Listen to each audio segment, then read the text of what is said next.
നമുക്ക് ആദ്യം സുകുമാർ സാറിൽ തുടങ്ങാം. ദ വെരി സീനിയർ, നിങ്ങളുടെ എല്ലാം ഒരു ഗുരുതുല്യനാണ് സാർ. എങ്ങനെയാണ് ഈ ചിത്രം തുടങ്ങിയത്, ഇങ്ങനെയുള്ള കാര്യങ്ങളൊക്കെ ഒന്ന് ജസ്റ്റ് ഒന്ന് പറഞ്ഞിട്ട് നമുക്ക് മറ്റു താരങ്ങളിലേക്കൊക്കെ പോവാം.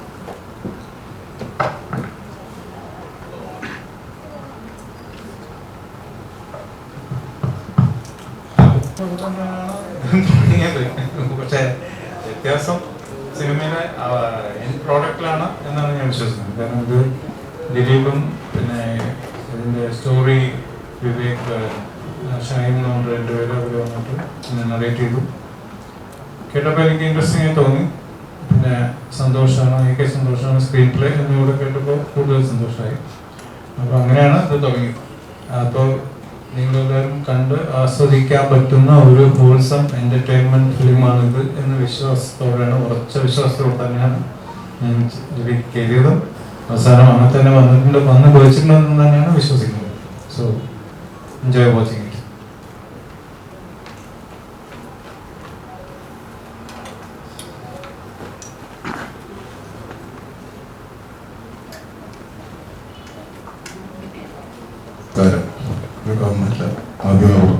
നമസ്കാരം.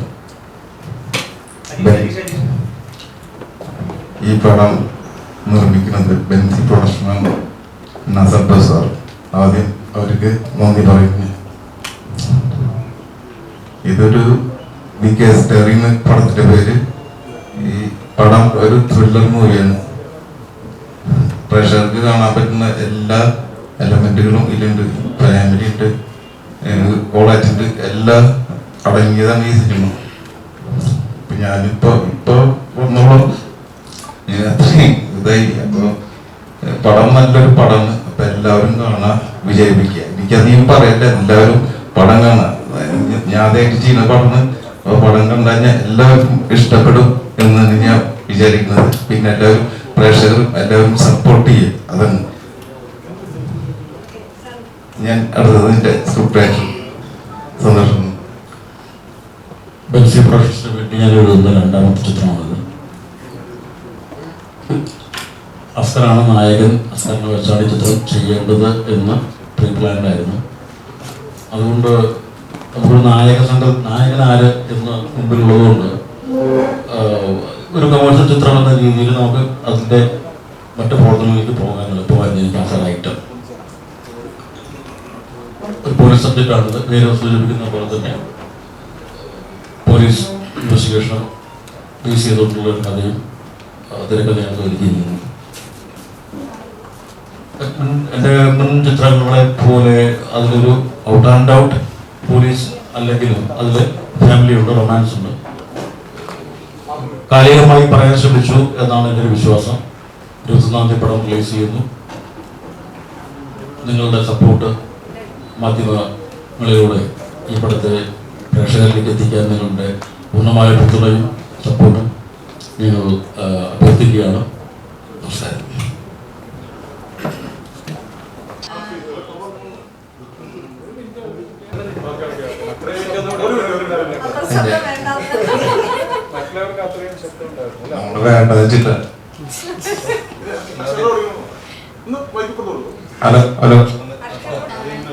ബെൻസി പ്രൊഡക്ഷന്റെ എന്റെ ഫസ്റ്റ് സിനിമയാണ്. ഇതിനു മുന്നേ ഞാൻ രക്ഷാധികാരി ബൈജു, പ്രേമസൂത്രം, ഗ്യാമിനോസ് അങ്ങനെ കുറച്ച് മൂവീസിന്റെ ഭാഗമാകാൻ സാധിച്ചിട്ടുണ്ടായിരുന്നു.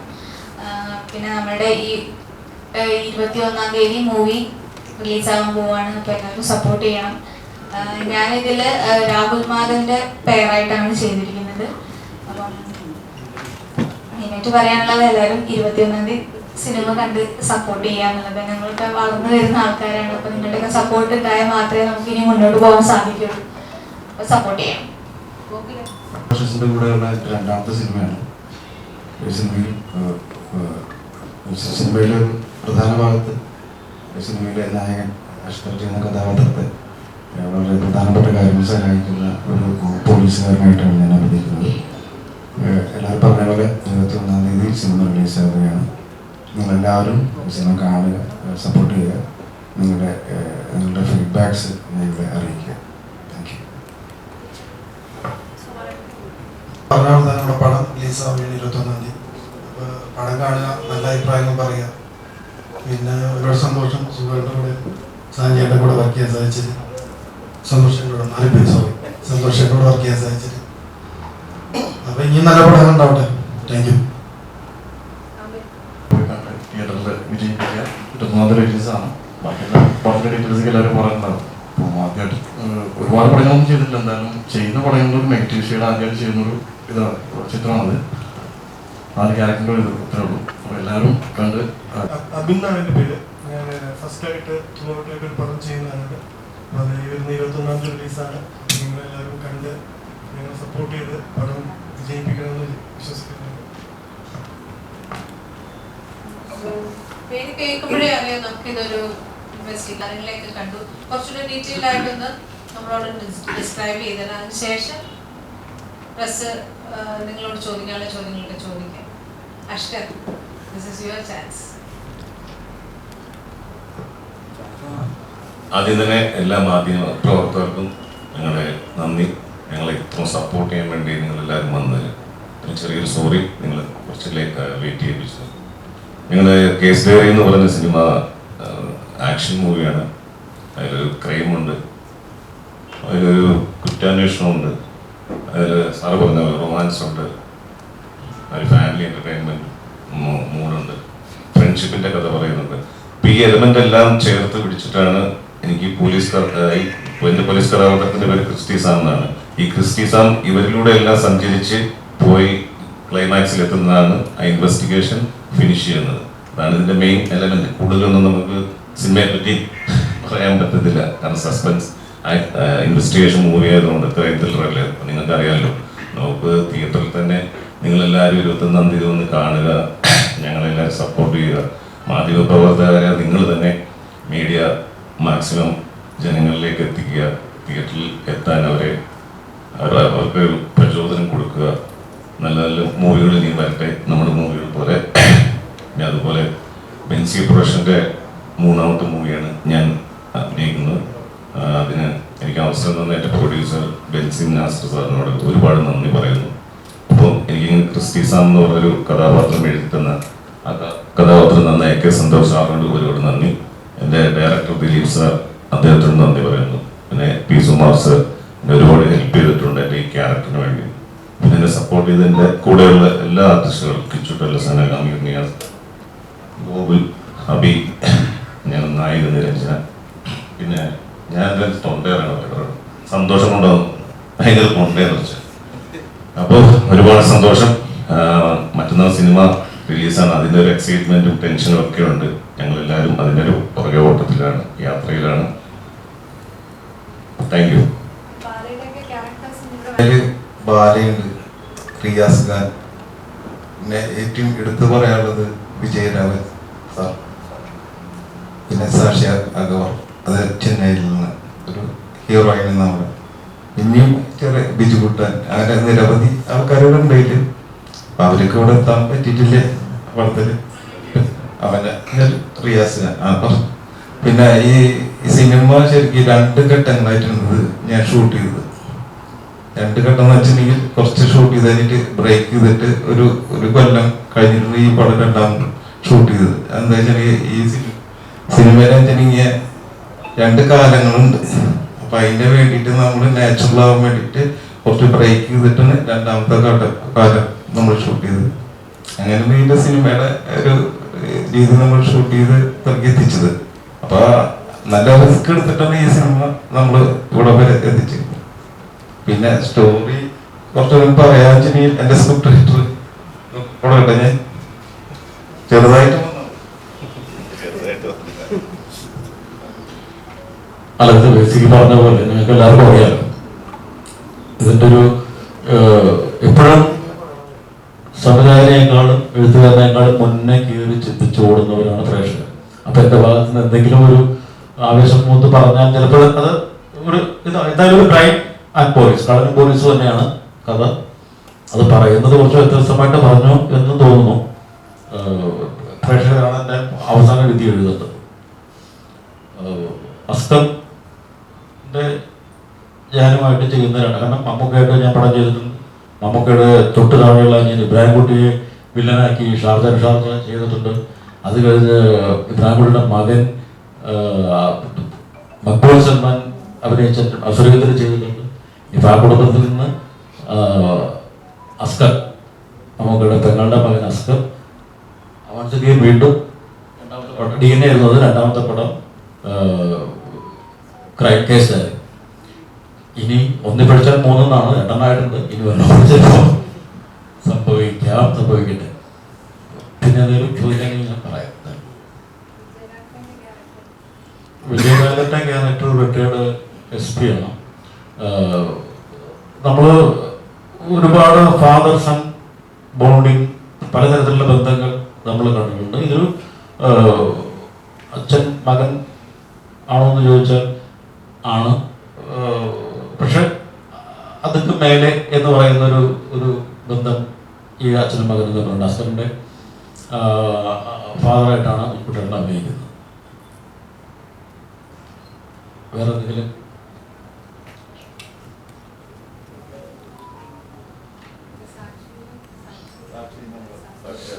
സാക്ഷി അസ്കറിൻ്റെ ഹീറോയിനാണ്, ഡോക്ടറാണ്. അതും ഒരു ആക്സിഡൻ്റൽ റൊമാൻസ് ആണ് സംഭവിക്കുന്നത് അദ്ദേഹം. അതൊരു പാരൽ ട്രാക്ക് പോകുന്നുണ്ട്, ഗാനങ്ങളുണ്ട്.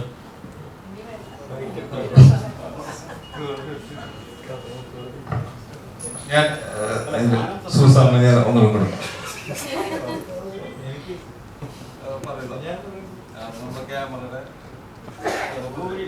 ആക്ഷൻ ഓറിയന്റഡ് മൂവി എന്ന് പറയാൻ കാരണം നിറയെ ഫൈറ്റ് സീക്വൻസ്, ആക്ഷൻ സീക്വൻസ് ഉണ്ട്, സോങ്സ് നല്ല സോങ്സ് ഉണ്ട് 4-5. പിന്നെ സാക്ഷി പറഞ്ഞ സാക്ഷിയുടെ ഒരു ഫൈറ്റ് ഉണ്ട്, ഒരു ഹൈലൈറ്റ് ഫൈറ്റ്. അല്ല, ഒരു ലേഡി ഇങ്ങനെ ഫൈറ്റ് ചെയ്യുന്നത്, I mean she is done it beautifully. നല്ല വെൽ ട്രെയിൻഡ് ആണ് അവർ. അതുകൊണ്ട് തന്നെ ആ ആക്ഷൻ സീക്വൻസ് അസ്കർ തന്നെ പലപ്പോഴും പേടിച്ചു പോയിട്ടുണ്ട്.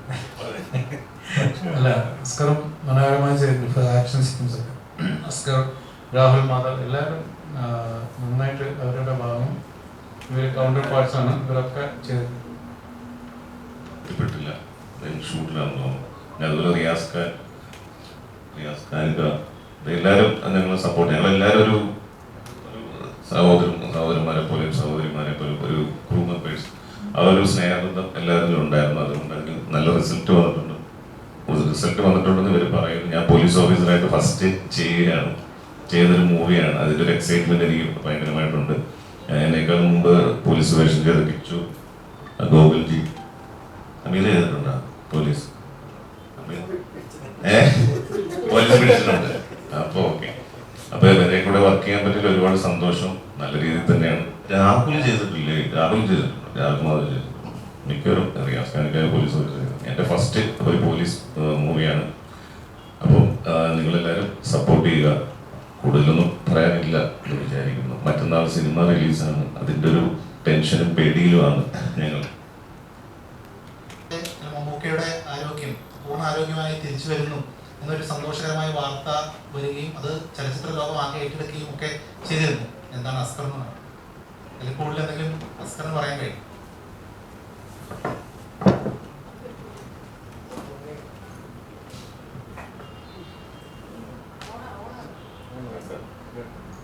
ഹലോ, അപ്പൊ ചോദിച്ച് മാംസിയെ പറ്റില്ല. അദ്ദേഹം പൂർണ്ണ ആരോഗ്യവാനായിട്ട് തന്നെയാണ് ഇരിക്കുന്നത്. ഇപ്പോഴും ചെറിയൊരു റെസ്റ്റ് എടുത്തതന്നെ ഉള്ളൂ. നിങ്ങൾക്ക് എല്ലാവർക്കും അറിയാമല്ലോ, വലിയ പ്രശ്നങ്ങളൊന്നും ഇല്ലായിരുന്നു. അദ്ദേഹം കുറച്ച് ഒന്ന് റെസ്റ്റ് എടുത്ത് പുതിയ രൂപത്തിൽ വരാൻ വേണ്ടി ഒന്ന് മാറി നിൽക്കുകയായിരുന്നു. അപ്പൊ അദ്ദേഹം അതിന്റെ ന്യൂസ് ഞാൻ ഇന്ന് അദ്ദേഹം വരുന്നു, അടുത്ത മാസം വരുന്നു എന്ന് പറഞ്ഞു. എന്നോട് കഴിഞ്ഞ മാധ്യമ പ്രവർത്തകർ പലരും ചോദിച്ചപ്പോൾ ഞാൻ പറഞ്ഞതാണ്, ഞാനും ഭയങ്കര എക്സൈറ്റ്മെന്റിലാണ്. ഞങ്ങളുടെ കുടുംബവും ഞങ്ങളുടെ പ്രേക്ഷകരും എല്ലാവരും ഭയങ്കര എക്സൈറ്റ്മെന്റ് ആയിട്ടിരിക്കുകയാണ്. അദ്ദേഹം സെപ്റ്റംബർ 7 പിറന്നാളാണ്. അതിൽ വരുമെന്ന് ഞാൻ പ്രതീക്ഷിക്കുന്നു. നിങ്ങൾ വരുമെന്ന് പറയരുത്, വരുമെന്ന് ഞാൻ പ്രതീക്ഷിക്കുന്നു, ഞാൻ ആഗ്രഹിക്കുന്നു, ഞങ്ങളുടെ കുടുംബം ആഗ്രഹിക്കുന്നു. അടുത്ത മാസം എന്തായാലും വരും. ആ വരവൊരു വലിയ വരവായിരിക്കും. എല്ലാവർക്കും അറിയാം. ആ ഒരു വരവിന് വേണ്ടി ഏത് ഗെറ്റപ്പിലാണ് വരുന്നതെന്ന് പ്രതീക്ഷിച്ച് ഞങ്ങളെല്ലാവരും, സിനിമാ ലോകവും പ്രേക്ഷകരും നിങ്ങളെപ്പോലെ മാധ്യമപ്രവർത്തകരെ പോലെ എല്ലാവരും ഞങ്ങളുടെ കുടുംബവും കാത്തിരിക്കുകയാണ്. പുള്ളി സന്തോഷമായിരിക്കുന്നു, ഹാപ്പി ആയിരിക്കുന്നു. ആ കേസ് ഡയറി കുടുംബം ഭയങ്കര ഹാപ്പി ആയിരിക്കുന്നു. ഞങ്ങളുടെ പ്രൊഡക്ഷൻ, ഞങ്ങളുടെ ടീം മൊത്തം.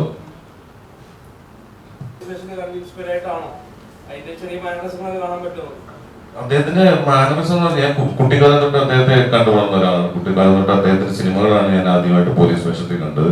അദ്ദേഹത്തെ ഇമിറ്റേറ്റ് ചെയ്യാനോ ഒന്നും ശ്രമിച്ചിട്ടില്ല. നമുക്ക് അങ്ങനെ കാണിക്കാനും പറ്റില്ല. നമ്മുടെ കഥാപാത്രം എന്താണ് അത് ചെയ്തു. ക്രിസ്റ്റി സാം എന്നുള്ള കഥാപാത്രമാണ്.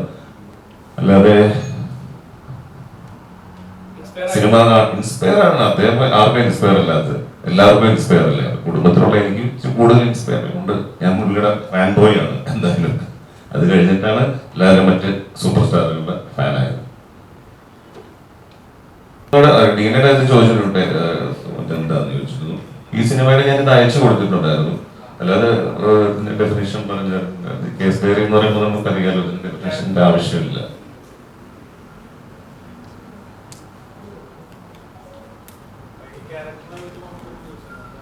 ഇല്ല, സിനിമയെ പറ്റി ക്യാരക്ടറെ പറ്റി ഒന്നും ചോദിച്ചില്ല. ഞാൻ ട്രെയിലറൊക്കെ അയച്ചു കൊടുത്തിരുന്നു. അദ്ദേഹത്തിന് ഇഷ്ടപ്പെട്ടു. അദ്ദേഹം നല്ലത് പറഞ്ഞു. എന്ത് കഥാപാത്രം പോലീസാണ് ചെയ്യുന്നത് അറിയാം, അദ്ദേഹത്തിന് അറിയാം.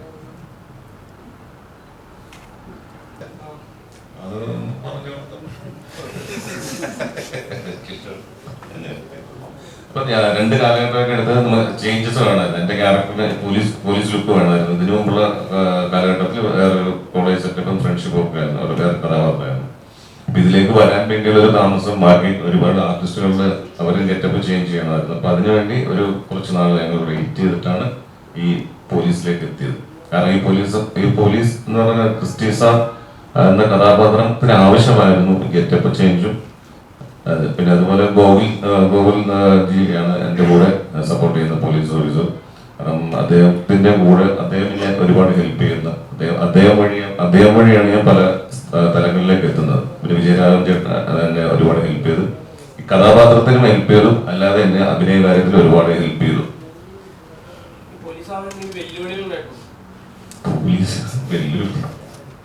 സിനിമയിലല്ലേ, അപ്പൊ അതിൻ്റെതായ ഒരുപാട് കഷ്ടപ്പാടുകളും ആക്ഷൻ സീക്വൻസ് ചെയ്യുമ്പോഴും ഒരുപാട് നമ്മളതിന്റെ ബോഡി, നമ്മുടെ ഡ്രസ്സിംഗ് സെൻസ്, ഡ്രസ് ഫിറ്റ് ആയിരിക്കണം. പോലീസ് ഓഫീസർ ആയിരിക്കും. പല ക്യാരക്ടറുള്ള പോലീസ് ഓഫീസർ, വണ്ണമുള്ള പോലീസ് ഓഫീസർ ഉണ്ടാവും, ചിലപ്പോൾ സ്ലിം ആയിട്ടുള്ള പോലീസ് ഓഫീസർ ആയിരിക്കാം. ഇതിപ്പം ഈ പോലീസ് ഓഫീസറിന്റെ ഗെറ്റപ്പ് വേറെയാണ്.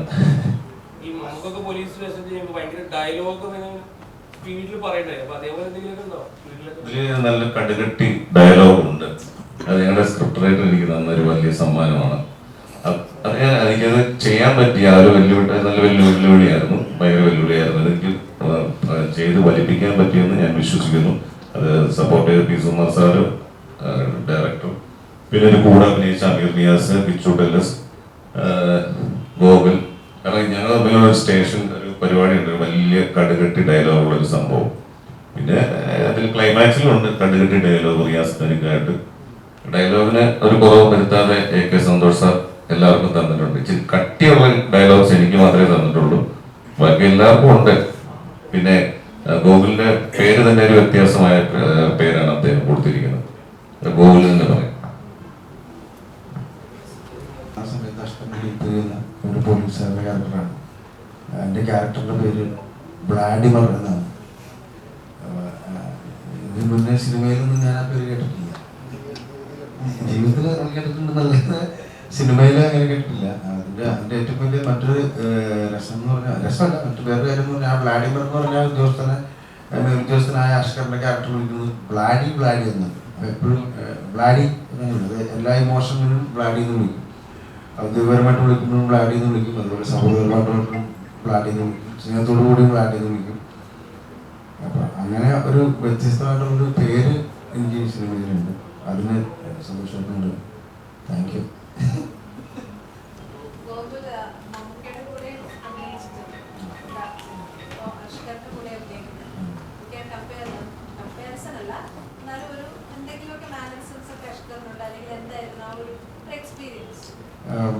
മമ്മൂക്കാരോട് ദുൽഖറിൻ്റെ കൂടെ അഭിനയിച്ചിട്ടുണ്ട് സിനിമയിൽ. പിന്നെ അഷ്കറിൻ്റെ കൂടെ അഭിനയിച്ചു. വലിയൊരു കാര്യമായിട്ട് ഞാൻ കാണുന്നു. അപ്പോൾ മമ്മൂട്ടി എന്ന ആക്ടറിന്റെ മാനറിസം ഒന്നും ദുൽഖറിനില്ല. മമ്മൂട്ടി എന്ന ആക്ടറിന്റെ മാനറിസം ഒന്നുമില്ല. ബട്ട് ആസ് എ പേഴ്സൺ അല്ല, അഷ്കറിനില്ല. പക്ഷെ നമുക്ക് ഇദ്ദേഹത്തിന്റെ ചില ഭാഗത്തൊക്കെ നോക്കുമ്പോൾ മമ്മൂക്കയെ പോലെ തോന്നും എന്നല്ലാതെ പെർഫോമൻസ് ആ പെർഫോമൻസിലൊന്നും എനിക്ക് തോന്നിയിട്ടില്ല. അത് തോന്നിക്കാത്തല്ല, അദ്ദേഹം മലപ്പുറത്ത് ബ്രേക്ക് ചെയ്തിട്ടുണ്ട്. മമ്മൂട്ടിനെ പുറത്തോളാത്ത രീതിയിൽ അദ്ദേഹം ബ്രേക്ക് ചെയ്തിട്ടുണ്ട്. ഡയലോഗ് ഡെലിവറിയിലാണെങ്കിലും മാനസത്തിലാണെങ്കിലും എല്ലാത്തിലും അത് ബ്രേക്ക് ചെയ്തിട്ടുണ്ട്. പിന്നെ അദ്ദേഹത്തിന്റെ അമ്മാവനാണ് മമ്മൂട്ടിയൊക്കെ. ചില ഭാഗത്തൊക്കെ നോക്കുമ്പോൾ അടങ്ങിയിരിക്കുമെന്നല്ലാതെ ആസ് ആൻ ആക്ടർ രണ്ടുപേരും രണ്ട് തരത്തിലാണ് അഭിനയിക്കുന്നതായിട്ട് എനിക്ക് തോന്നിയിട്ടുണ്ട്. നല്ല ആക്ഷൻ ഉണ്ട്, സെന്റിമെന്റ്സ് ഉണ്ട്, റൊമാൻസ് ഉണ്ട്, ഫ്രണ്ട്ഷിപ്പിനെ പറ്റി പറയുന്നുണ്ട്, സസ്പെൻസ് പടമായതുകൊണ്ട് പറയുന്നത്. എൻ്റെ അമ്മയായിട്ട് അഭിനയിക്കുന്നത് രേഖ ചേച്ചിയാണ്. കൈയോട്ടയില് എന്താ പറയുക, എനിക്കൊരു അമ്മയുണ്ട്, ഒരു അച്ഛനുണ്ട്. എൻ്റെ പേര് ക്രിസ്റ്റീസാണ്. അതാണ് വലിയ അമ്മയുണ്ട്, എൻ്റെ അപ്പച്ചനുണ്ട്, അനിയ അപ്പച്ചനാണ്. അപ്പം വളരെ സസ്പെൻസ്. ഈ പോലീസോ അല്ല, അപ്പച്ചൻ അച്ഛനുണ്ട്, അപ്പച്ചനുണ്ട്, അമ്മച്ചയുണ്ട്.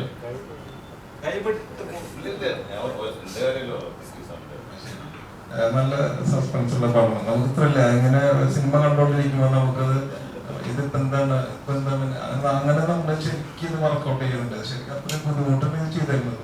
പക്ഷേ അത്രയും ഈ സ്ക്രിപ്റ്റ് നമുക്ക് ഓരോ മൈന്യൂട്ടായിട്ട് ഈ സിനിമയിലെ സ്ക്രിപ്റ്റ് നമുക്ക് അതേപോലെ നമുക്ക് ഷൂട്ട് ചെയ്യാനും അതേപോലെ നല്ല രീതിക്ക് സാറായാലും നമുക്ക് നല്ല രീതിയിൽ ഷൂട്ട് ചെയ്യാൻ എത്ര റിസ്ക് ഉണ്ട്. ഫൈറ്റ് സീനായാലും ഭയങ്കരമായിട്ട് ഈ സിനിമ 5 ഫൈറ്റ് ഉണ്ട് അല്ലേ, 5 ഫൈറ്റ് ഉണ്ട് ഇതില്. പിന്നെ നേരത്തെ പറഞ്ഞ പോലെ ഗോകുല് പറഞ്ഞ പോലെ നമുക്ക് മുക്കടെ പോലെ സംസാരിച്ചു. പക്ഷെ ഞങ്ങൾ ഷോർട്ട് വെക്കുമ്പോ ഒരു സീനിന്റെ അവിടെ നമ്മൾ വെക്കുമ്പോ ഞാൻ ഉള്ള കാര്യം പറയട്ടെ, ഞാൻ ഷോർട്ട് വയ്ക്കുമ്പോ സാറ് ചെന്ന് ഒരു ജീപ്പിൽ പോകുന്ന സീനുണ്ട്. ഫൈറ്റ് കഴിഞ്ഞിട്ട് വണ്ടി എടുത്തിട്ട് ജീപ്പിൽ പോകുമ്പോ ഒരു വൈറ്റ് ഷോട്ട് ഞങ്ങൾ വെച്ചപ്പോ പെട്ടെന്ന് പോലെ ഞങ്ങൾക്ക് എനിക്ക് ഫീൽ ചെയ്തു. അപ്പൊ ഞാൻ സുസാറിനോട് വന്നത് ഇത് കറക്റ്റ് സൈഡിൽ നിന്ന് വെക്കുമ്പോ നമുക്ക് വണ്ടിയിൽ പോണ പോലെ നമുക്ക് ഫീൽ ചെയ്തു. അത് പറയാണ്ടിരിക്കാൻ പറ്റുന്നില്ല എനിക്ക്. ഞങ്ങൾ ട്രെയിൻ വെച്ചപ്പോ അത്രയും മനോഹരമായിട്ട് അത് ടച്ച് ചെയ്തു എനിക്ക്. അതുപോലെയുള്ള കടുകട്ടി ഡയലോഗുകൾ കൊടുത്തിട്ടുണ്ടെന്ന്. അപ്പൊ അങ്ങനെയുള്ള ഒരു ഓഡിയൻസിന് ഇനി ഉണ്ടാക്കാൻ വേണ്ടിയിട്ടാണോ, അതോ ഇത് നിലനിൽക്കണം, നമ്മുടെ ഇനിയുള്ള തലമുറയും ഇങ്ങനെയുള്ള ഡയലോഗുകളൊക്കെ കേട്ട് ആസ്വദിച്ച് മനസ്സിൽ തങ്ങി നിൽക്കണം എന്നുള്ള ആ ഒരു കാര്യത്തിന്റെ പുറത്താണ് അങ്ങനെയുള്ള ഡയലോഗുകൾ ഇതിൽ എഴുതി പിടിപ്പിച്ചത് കേസ് ഡയറിയില്? ചോദ്യോത്തരം പറയുന്നത് ഞാൻ വേറൊരു കാര്യം ഇവിടെ നമ്മളിവിടെ ചില കാര്യങ്ങൾ പറയുമ്പോൾ സസ്പെൻസുകളായി അങ്ങനെയൊന്നുമില്ല. മൊമെന്ററിയാണ് സിനിമയിൽ സസ്പെൻസ്. ഇപ്പോൾ ഒരാളുടെ ആർട്ടിസ്റ്റിന്റെ പേര് പറഞ്ഞതുകൊണ്ടോ അല്ലെങ്കിൽ ഒരു സ്ക്രീനിൽ എന്താ ചെയ്യാൻ പോകുന്നുണ്ടോ ഒന്നും ഒരു സസ്പെൻസ് ചിത്രത്തിന്റെ പൊളിയില്ല. വെള്ളിയാഴ്ച ഫസ്റ്റ് ഷോ ചെയ്യുമ്പോൾ എല്ലാം പൊളിയും. എന്നിട്ടും ആ സിനിമ കാണാൻ പ്രേരിപ്പിക്കുന്നതാണ് ആ സിനിമയുടെ വിജയം. സിനിമയുടെ കുറിപ്പ് യവനിക നിങ്ങൾക്ക് അറിയാവുന്നതാണ്. ഇത് സൂപ്പർ ഡൂപ്പർ ഹിറ്റുകളാണ്. യവനികയും സിബിയുടെ കുറിപ്പ്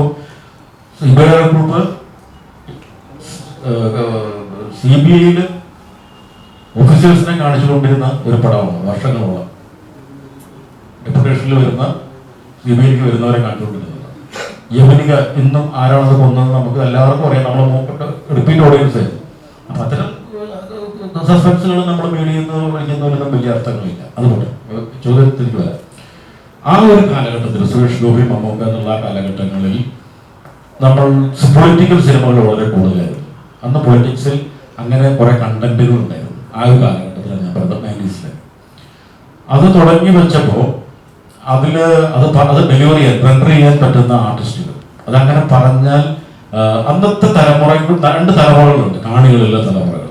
അന്നത് കേട്ട് കൈയടിക്കുക എന്ന് പറഞ്ഞാൽ അവർക്കത് ഭയങ്കര ആവേശമായിരുന്നു. കാരണം അവർക്ക് അതുവരെ കേൾക്കാത്ത ഇംഗ്ലീഷ് വേർഡുകൾ, അതിൻ്റെ ഒരു പട്ടക്കപ്പോൾ ഇങ്ങനെ സ്ലോ ഫേസിൽ തുടങ്ങി. അത് നിങ്ങൾ ആ ഒരു പാറ്റേൺ ശ്രദ്ധിച്ചാൽ അറിയാം. വില്ലൻ നെഗറ്റീവ് ആരാണ് ഈ ഹീറോയെ ഹ്യൂമിലേറ്റ് ചെയ്ത് ഹ്യൂമിലേഷന്റെ അങ്ങ് പീക്കിൽ കൊണ്ട് നിർത്തുന്നു. അയാളുടെ അച്ഛന്റെ, അയാളുടെ ജനനത്തിന്റെ, അയാളുടെ പെഡിഗ്രിയെ വരെ ചോദ്യം ചെയ്ത ശേഷം അവിടെ ജനങ്ങൾ പ്രതീക്ഷിക്കുക, അത് കേട്ടുകൊണ്ടിരിക്കുകയാണ്. അത് കഴിഞ്ഞ് പ്രതീക്ഷിക്കുന്നത് ഈ ഹീറോ, അത് സുരേഷ് ഗോപി ആവട്ടെ, മമ്മൂക്ക ആവട്ടെ, മോഹൻലാലാവട്ടെ, എക്സോ തിരിച്ച് മിസ്റ്റർ അല്ലെങ്കിൽ പന എന്ന് പറഞ്ഞ് തുടങ്ങുന്ന സ്ഥലത്ത് ക്ലാപ്പ് തുടങ്ങും. അവിടെ സുരേഷ് ഗോപിയൊക്കെ പറഞ്ഞു കേട്ട ഡയലോഗ് നോക്കിയിട്ട് അതിന്റെ അർത്ഥം എന്താണെന്ന് ഡിക്ഷണറി നോക്കി ആൾക്കാർ പറയും എന്തായിരുന്നു അതിന്റെ അർത്ഥം എന്നൊക്കെ പറയും. അപ്പോ ആ ഒരു തലമുറ മാറി. ഇപ്പൊ ഉള്ളത് വളരെ യങ്സ്റ്റേഴ്സ് ആണ്. ഇപ്പൊ നമ്മൾ നിങ്ങളുടെ മാധ്യമപ്രവർത്തനം തന്നെ കൊച്ചു പയ്യന്മാരും ആണ് ഇരിക്കുന്നത്. അപ്പൊ അവർക്ക് അത് അവർക്കൊരു ത്രില്ലിംഗ് ഒന്നുമല്ല. ഇതില് ഇപ്പൊ ചോദിച്ച പോലെ അത് തിരിച്ചു കൊണ്ടുവരാനുള്ള ശ്രമമല്ല. ഇപ്പൊ ഈ പറയുന്ന പോലെ അങ്ങനെ കടുകട്ടി ഡയലോഗ് ഇല്ല കേട്ടോ. അതിന്റെ ഈ പറഞ്ഞ ഞങ്ങളുടെ പടങ്ങളിൽ ക്രൈം ഫയലിലോ അല്ലെങ്കിൽ ജനാധിപത്യത്തിലോ അല്ലെങ്കിൽ കമ്മീഷനിലൊക്കെ നിങ്ങൾ കണ്ട അങ്ങനത്തെ ഡയലോഗുകളൊന്നും ഇതിലില്ല. ഇതിൽ ആ ഒരു സന്ദർഭത്തിന് ആവശ്യപ്പെടുന്ന ഈ വില്ലന്മാരെ ചെയ്യുന്ന ചില അവരോട് സംസാരിക്കുമ്പോൾ പോലീസ് സ്റ്റേഷനിലും കൂടിയാണ് അതാ പറയുന്നത്. അപ്പോൾ ഒരു പോലീസ് സ്റ്റേഷനിൽ ആര് കയറി ലോ ആൻഡ് ഓർഡർ കയ്യിലെടുത്താലും ചിലപ്പോൾ ഡിഗ്രിയിലേക്ക് പോകാം, അതിനപ്പുറം ഫോർത്ത് ഡിഗ്രിയിലേക്കൊക്കെ പോകാം. നമ്മളവിടെ അതൊരു എപ്പോഴും വിൽക്കാവുന്ന ഒരു ഫോർമുലയാണ് അത്രയൊക്കെ കാര്യങ്ങൾ. അതേ ഉപയോഗിച്ചിട്ടുള്ളൂ. അത് നിങ്ങൾക്ക് പടം കണ്ടാൽ മനസ്സിലാവും. അവിടെ ത്രോട്ട് മറ്റേ അങ്ങനത്തെ ഒരു ഡയലോഗ് ഇല്ല. ആവശ്യം വന്നപ്പോൾ അത് ഉപയോഗിച്ച് തന്നെ വളരെ മടിയോടെ കേട്ടോ അങ്ങനെ എഴുതിയത്. പിന്നെ വേറെ നിവൃത്തിയില്ല, അങ്ങനെ പ്രതികരിച്ചേ പറ്റൂ. അതുകൊണ്ടുകൂടിയാണ് അങ്ങനെ. പിന്നെ നമ്മുടെ അച്ഛനും അമ്മയ്ക്കും ഒക്കെ വിളിക്കുമ്പോൾ ഒരു സംശാദശീലനം പ്രതികരിക്കാതിരിക്കില്ല. ആ സ്ഥലത്തെ ഈ കഥാപ്രസ്ഥാനം പ്രതികരിച്ചിട്ടുള്ളൂ. ഇപ്പോഴും മലയാളികള് അങ്ങനെയുള്ള വാക്കുകളും അതൊക്കെ ഓർത്തെടുക്കുന്ന പഴയ സിനിമകളിൽ നിന്ന് ഇപ്പൊ അങ്ങനെയുള്ള സിനിമകൾ വരുന്നില്ല. ഇങ്ങനെയുള്ള ഡയലോഗുകൾ, കടുകട്ടിയുള്ള ഡയലോഗുകൾ മലയാളികൾക്ക് കേൾക്കാൻ ഇഷ്ടമാണ്. അപ്പോ സുരേഷ് ഗോപിയുടെ ആണെങ്കിൽ ഈ അടുത്തിറങ്ങിയ സിനിമയിലാണ് നമ്മൾ പിന്നീടും അത് കൈയടിച്ചത്. ഈ അടുത്തിറങ്ങിയ സിനിമയിൽ അത് മാത്രമാണ് ഈ അടുത്ത് നമ്മൾ അങ്ങനെ ഒരു സിനിമ കണ്ടിട്ടില്ല. അപ്പൊ സാറിനെ പോലുള്ള ഒരാൾക്ക് ഇപ്പൊ ഞങ്ങളോട് ഇന്ന് എന്ത് പറഞ്ഞ് 24 സിനിമ തിയേറ്ററിൽ കണ്ട് അയാള് 250-300 രൂപ കൊടുത്ത സിനിമ കണ്ടിട്ട് നമ്മൾ 300 കോടി മുടക്കിയ പടത്തിന് പോലും അവരെ വിലയില്ല. അവർക്ക് അവിടെ 300 രൂപ 150 രൂപ ടിക്കറ്റിന്റെ വിലയാണ് 2.5 മണിക്കൂറിന്റെ. അവിടെ അവർ രസിച്ചാൽ അത് ഈ പറയുന്ന കാര്യത്തിന് രസിച്ചാൽ നമ്മൾ വിജയിച്ചു, അല്ലെങ്കിൽ നമ്മൾ തോറ്റു. തിയേറ്റർ ഡോർ തുറന്ന് പുറത്തിറങ്ങുമ്പോൾ നമ്മളത് കണ്ട തെറി വിളിക്കും. നമ്മൾ എഴുതി വെച്ചതിനേക്കാൾ വലിയ തെറി വിളിക്കും, വേറെ വല്ല പണിക്കുമ്പോൾ കൊടുക്കും. അതുകൊണ്ട് എനിക്ക് ഒരിക്കലും ഓഡിയൻസിനെ അണ്ടർ എസ്റ്റിമേറ്റ് ചെയ്യാനായിട്ടും അവരെ ഇതങ്ങനെ തരും അതങ്ങനെ കണ്ടോളണം എന്ന് പറയാൻ നടക്കില്ല. അവർ തന്നെയാണ് ഗെയിം. അപ്പോൾ ഈ പറഞ്ഞ പോലെ ഇത് തിരിച്ചു കൊണ്ടുവരാൻ അങ്ങനത്തെ ഡയലോഗുകൾ തിരിച്ചു കൊണ്ടുവരാൻ എനിക്ക് താല്പര്യമില്ല കേട്ടോ. കാരണം എനിക്ക് തോന്നുന്നില്ല അത് ആസ്വദിക്കുന്നത്. വളരെ ചെറിയൊരു പെർസെന്റ് ആൾക്കാർ ആസ്വദിക്കുമായിരിക്കും. അല്ലെങ്കിൽ ആ സിനിമകൾ ടി വിയിൽ വരുമ്പോൾ വീടിന്റെ സ്വകാര്യതയിലിരുന്ന് വളരെ റിലാക്സ് ചെയ്ത് ഈ മൂഡിൽ ചിലപ്പോൾ ആ തലമുറ കണ്ടുള്ളൂ. ഇപ്പൊ അതല്ലാതെ ഒരു 20 വയസ്സിന് താഴെയുള്ള ഓഡിയൻസ് ചിലപ്പോൾ അതിനെ കണ്ടിട്ട് ചിലപ്പോൾ അത് കോമഡി എടുത്തുന്നില്ല. ഇപ്പൊ നിങ്ങൾക്ക് അറിയാമെന്ന് അറിയില്ല, ടി രാജേന്ദ്രൻ എന്ന് പറഞ്ഞ ഒരു ഡയറക്ടറൊക്കെ ഒരു ഓൾ ആൾ തമിഴിലുണ്ടായിരുന്നുണ്ട്, ചിമ്പുവിന്റെ അച്ഛൻ. അദ്ദേഹം അന്നത്തെ കാലത്ത് ഇങ്ങനെ റൈമിക് ഡയലോഗുകൾ ഭയങ്കരമായിട്ട് പറഞ്ഞു. അന്ന് അതൊക്കെ കൈയടിച്ച് ഓടിയ പടങ്ങളാണ്. ഇന്ന് ഞാൻ എനിക്ക് അനുഭവിച്ച പറഞ്ഞാണ് ചെന്നൈയിലെ ഡ്രൈവിംഗ് തിയേറ്ററിൽ കോളേജ് കുട്ടികൾ വന്നിട്ട് ഇത് ഇട്ടിട്ട് സ്ക്രീനിലിട്ടിട്ട് കോമഡിക്ക് വേണ്ടിയാണ്, ചിരിക്കാൻ വേണ്ടിയാണ് കാണുന്നത്. ഭയങ്കര സങ്കടം തോന്നുന്നത് അവസ്ഥയാണ്. നമ്മൾ ആ ഒരു ഏജിലുള്ളവർ സത്യൻ സാറിനെ കോമഡി കാണിക്കില്ലേ, സത്യം സരസ്വതി നമ്മുടെ കൈ ഇങ്ങനെ ചന്ത അങ്ങനെയാണോ സംസാരിച്ചത്. അപ്പൊ ഒരു കാലഘട്ടം വരുമ്പോൾ ഇതെല്ലാം കോമഡിയിലേക്ക് പോകും, തലമുറകൾ മാറി പോകും. അപ്പൊ അത് തിരിച്ച് വീണ്ടും നമ്മളത് കൊണ്ടുവരണോ എന്ന് ചോദിച്ചാൽ എനിക്ക് വ്യക്തിപരമായിട്ട് എനിക്ക് അത് താല്പര്യമില്ല. അന്നന്ന് എന്താണ് കൊടുക്കേണ്ടതെന്ന് നമ്മുടെ ബ്രെയിനിൽ നിന്ന് വരുന്നത് കയ്യിൽ എഴുതിയിട്ട് നമുക്ക് മാക്സിമം കൊടുക്കാൻ അപ്ഡേറ്റ് ആവാൻ ശ്രമിക്കുക എന്നുള്ളതുകൊണ്ടും ആ ഒരു പ്രത്യേക ജോലിനോട് എനിക്കങ്ങനെ ഒരു വ്യക്തിപരമായ താല്പര്യം ഇല്ല. എനിക്കറിയോ അങ്ങനെ പടങ്ങൾ ഇപ്പൊ ക്രൈം ഫയൽ, ഞങ്ങളുടെ ക്രൈം ഫയൽ അഭയക്കൊല കേസ് CBI ഡയറക്ടർ അറിയാലോ, നമ്മുടെ ഇവിടെ പോളക്കണം. അങ്ങനെ സെൻസിറ്റീവായ ഒരു കഥ ഒരു മുണ്ട് നടക്കുന്നില്ലാത്തോണ്ട് നമുക്ക് എഴുതാൻ പറ്റുന്നില്ല. അപ്പോൾ അതിന് വേണ്ടി പ്രാർത്ഥിക്കാനും പറ്റില്ല. അങ്ങനത്തെ കൊലപാതകം നടക്കണമെന്ന് പറയാൻ നമുക്ക് പറ്റില്ല. പിന്നെ എന്താണെന്നറിയോ, ഇപ്പൊ മീഡിയ ഇപ്പൊ പണ്ട് നമുക്ക് മെയിൻ ചാനൽസ് ആണ് ന്യൂസ് തന്നിരുന്നത്, പ്രിന്റ് മീഡിയ ന്യൂസ് തന്നിരുന്നത്. ഇന്ന് ഒരുപാട് നമ്മുടെ സോഷ്യൽ മീഡിയ വന്നപ്പോൾ ഒരു മർഡർ ചെയ്യാൻ പോകുന്നവനെ വരെ ഫോളോ ചെയ്ത് അവനെ മർഡർ ഷൂട്ട് ചെയ്തിട്ട് ലൈവ് റീലിടുന്ന ഒരു കാലഘട്ടത്തിൽ ത്രില്ലില്ലാതെ. ഞാൻ നേരത്തെ പറഞ്ഞ പൊളിറ്റിക്സിന്റെ കാര്യം പറഞ്ഞ പോലെ നമുക്കന്ന് ഏത് പാർട്ടിയിലാണെങ്കിലും നമുക്ക് സിനിമയിൽ കാണിക്കാവുന്ന കറപ്ഷൻസ് ഉണ്ടായിരുന്നു. അത് ചെയ്യാം, പോലീസിലെ കറപ്ഷൻ അതിന് നമുക്ക് പറയാം. ഇന്നത്തെ ഞാൻ ചോദിക്കട്ടെ, പോലീസിനെ ആർക്കാന്ന് ഈ യുവാവിന് പേടിയുണ്ടോ? എനിക്ക് പേടിയുണ്ടാവും, ഞങ്ങളുടെ കയ്യിലുള്ളവർക്ക് പേടിയുണ്ടാവും. അത് കൊച്ചു പിള്ളേർ പോലീസിനോട് തർക്കിച്ച് നിൽക്കണ കാണുമ്പോൾ നമുക്ക് ഭയമാണ്. കൊണ്ടുകൂടും വീഡിയോ എടുത്തിട്ടാണ് ഇടുന്നത് പോലീസിന് അങ്ങോട്ട്. പക്ഷെ അന്ന് ആ പോലീസിനെ നമുക്ക് മനസ്സിലുണ്ടെങ്കിൽ പോലും നമ്മൾ തെളിവിളിക്കില്ലായിരുന്നു ഭയം കാരണം. ഇന്ന് പിള്ളേർ ചോദ്യം ചെയ്യുന്നുണ്ട് പോലീസിനെ. സീറ്റ് ബെൽറ്റ് ഇടാത്ത ഒരു പോലീസ് ഉദ്യോഗസ്ഥനെ ക്വസ്റ്റ്യൻ ചെയ്ത് വണ്ടി കൊണ്ടുവന്ന് വെച്ച് ബ്ലോക്ക് ചെയ്ത് അയാളെ കൊണ്ട് സിൽബറ്റ് ഇടിയിപ്പിച്ച് പോയൊരു കാഴ്ച ഞാൻ കണ്ടു. ചിന്തിക്കാൻ പറ്റില്ലെന്നത്തെ കാലത്ത് അത് സ്ക്രീനിൽ ചെയ്യുമ്പോൾ കൈയടിക്കും ഹീറോ. നമുക്ക് ചെയ്യാൻ ആഗ്രഹമില്ല, ഭയം കൊണ്ട് മുട്ടിടിച്ചിട്ട് നമ്മൾ ഓടിപ്പോകുന്ന സ്ഥലത്ത് ഇത് ഇന്നതില്ല. ഇന്ന് പോലീസിന്റെ ഒരു പരിധി ഉണ്ടെന്നും ആർക്കും ഭയമില്ലാണ്ടായിരിക്കും. അപ്പോൾ അത് ഒന്ന്. രണ്ടാമത്തെ കാര്യം, ഇങ്ങനെ ഒരു സെൻസിറ്റീവായ സെൻസേഷണലായ ഒരു കൊലപാതകത്തെ കിട്ടുക എന്ന് പറയുന്നത് സിനിമാറ്റിക്കും കൂടിയാണോ? ഇപ്പോൾ നമ്മൾ പല കേസുകളും സീരിയൽ കില്ലിംഗ് വരുന്നത്, സീരിയൽ കില്ലിങ്ങിന്റെ ഒരു പ്രളയമാണല്ലോ ഇപ്പോൾ മലയാള സിനിമയിൽ ഒരു ഏത് ലാംഗ്വേജിലും ശരി. അപ്പോൾ അതിനും ഒരു നമുക്ക് സ്കോപ്പ് കാണുന്നു. സ്കോപ്പ് കണ്ടാൽ ചെയ്യാൻ ഇത് അങ്ങനെയല്ല കേട്ടോ, ഇത് ഫിക്ഷനാണ്, റിയൽ സംഭവമല്ല.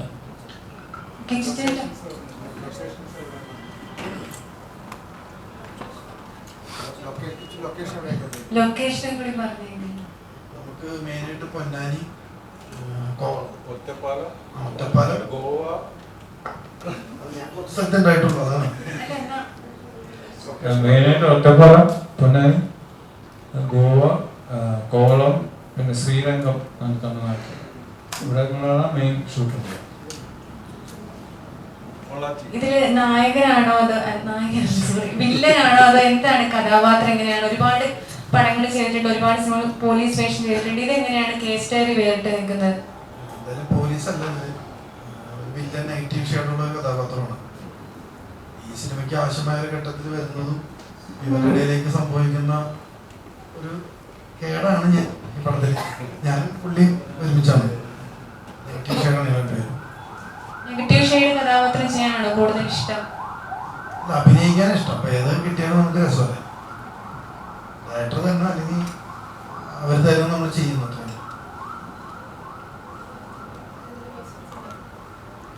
അജ്മൽ ബ്രോ, ഇപ്പോൾ പൊങ്കാല ഓണത്തിന് വരുന്നു കേസ് ഡയറി. ഇപ്പോൾ ഓണ സമയത്ത് പൊങ്കാല ഓണത്തിനാണോന്ന് അറിയില്ല, 2 സിനിമകൾ എന്തായാലും ഓണ സീസണിൽ 2 പടങ്ങൾ എന്തായാലും ഉണ്ടാവും. ഇനിയും കൂടുതൽ സിനിമകളിൽ ഇതേപോലെ പ്രതീക്ഷിക്കാൻ കഴിയുമോ? എന്താണ്? അതെ അതെ, 2 പടങ്ങളുണ്ട്. ഈ പൊങ്കാല അല്ലാണ്ട് വേറെ 1-2 പടങ്ങൾ റിലീസാകാൻ വരുന്നുണ്ട്.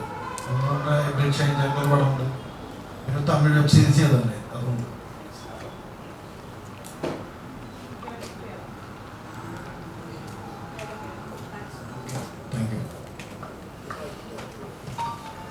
അപ്പോൾ ഇവിടെ വന്ന എല്ലാ മാധ്യമവർക്കും ഞങ്ങളുടെ വക, ഈ ടീമിൻ്റെ വക നന്ദി നിങ്ങളെ പറയുന്നു.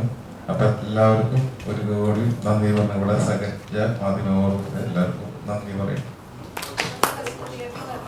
പിന്നെ ഈ നിങ്ങളെല്ലാവരും ഞാൻ പറയാൻ മറന്നു, നിങ്ങളെല്ലാവരും തിയേറ്ററിലേക്ക് വരണം, ഞങ്ങളെ സപ്പോർട്ട് ചെയ്യണം. ശരിക്കും എൻ്റെ ഫസ്റ്റ് പടം, അപ്പോൾ ഇത്രയും നിങ്ങളെല്ലാവരും കേട്ടു. അപ്പോൾ അതിൻ്റെ ഉള്ളിൽ നല്ലൊരു സിനിമയാണ്. അപ്പം നിങ്ങൾ വന്ന് തിയേറ്ററിൽ വന്നിട്ട് പടം കാണുകയും ചെയ്യണം. അവിടെ വന്നിട്ട് റിവ്യൂ ഒന്ന് സപ്പോർട്ട് ചെയ്ത് ഞങ്ങൾ തരാം. ഞങ്ങളെല്ലാവരും അഷ്ടമി എല്ലാവരും കൂടി ഞങ്ങളെ അവിടെ തന്നെ ഒന്ന് കരകയറ്റി തരണം. എന്നുവെച്ചിട്ടുണ്ടെങ്കിൽ നല്ലത് പറഞ്ഞാൽ മതി, അതിൻ്റെ പൊട്ടിനെങ്കിൽ അത് പറയട്ടെ. അപ്പം എല്ലാവരും കൂടി നല്ല റിപ്പോർട്ട് നമുക്ക് തരാം. അതാ പറയുള്ളൂ. ചിലര് നമ്മൾ ചില ഇട്ടു പോകും, അയ്യോ ഇത് അതൊന്നും പറയണ്ട. നിങ്ങൾ കണ്ടിട്ട് ഇഷ്ടപ്പെട്ടെങ്കിൽ മാത്രം നിങ്ങൾ നല്ല റിവ്യൂ കൊടുക്കുക. അപ്പൊ ഞങ്ങളെ കൂടെ നിൽക്കണമെന്ന് വിനീതമായിട്ട് അങ്ങോട്ട് ഞാൻ നന്ദി പറയും. എല്ലാ മാധ്യമപ്രവർത്തകർക്കും ഞങ്ങളുടെ ഒരിക്കൽ കൂടെ നന്ദി. ഒരുപാട് താങ്ക്സ് നിങ്ങളായിട്ട് സമയം സ്പെൻഡ് ചെയ്ത് ഞങ്ങൾക്ക് വേണ്ടി വന്നതിനും. അപ്പോൾ പ്രേക്ഷകരായ നിങ്ങളെല്ലാവരും ഞങ്ങളുടെ ചിത്രം കാണുക 21-ാം തീയതി. Thank you.